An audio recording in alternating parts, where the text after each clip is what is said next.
on the individual. And what are you doing at Extensions that makes it different? Because your approach is so unique, because you really understand how the body's working and what's happening.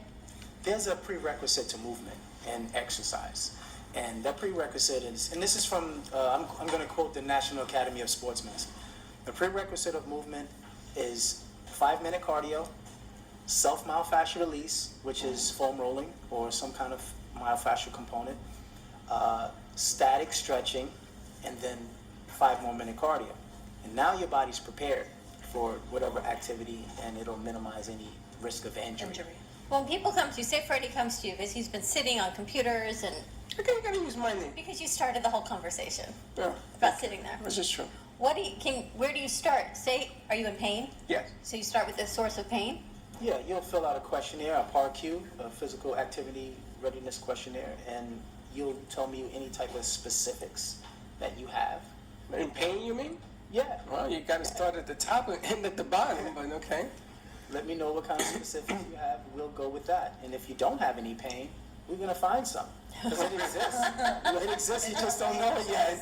I can see that. exists. That's what she did to me. She says, you want pain? I show you some pain. You want pain? Yeah. What is it, hands-on? You manipulate it, you use different... It's hands-on, foam roller. I have vibration machines, power plate, high-tech vibration machines that sends frequencies through your body. I have huge stretch cages. This I looks saw like that on Mickey your Mouse. page. Stretch cages. Whoa, wait a minute. What the hell is a stretch cage? You get in the cage, and it's just bars, and it manipulates your body. Or It stretches you out like one of those things that stretch you in half? No. You actually do the movement. My technician puts you through the movement. You know, different lengthening. Now, I gotta ask, you're from Brooklyn, right? Yes. Did you do this up in New York? Yes.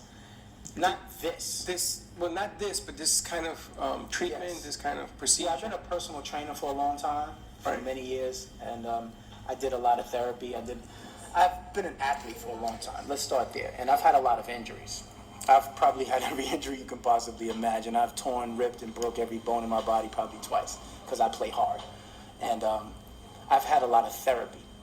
So I understand the importance of prevention.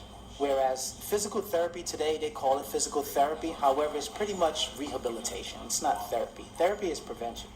You know, you go there when you're pretty much jacked up and you're trying to get fixed. That's when you go to see a physical therapist. So I try to come up with something that prevents that from happening. So you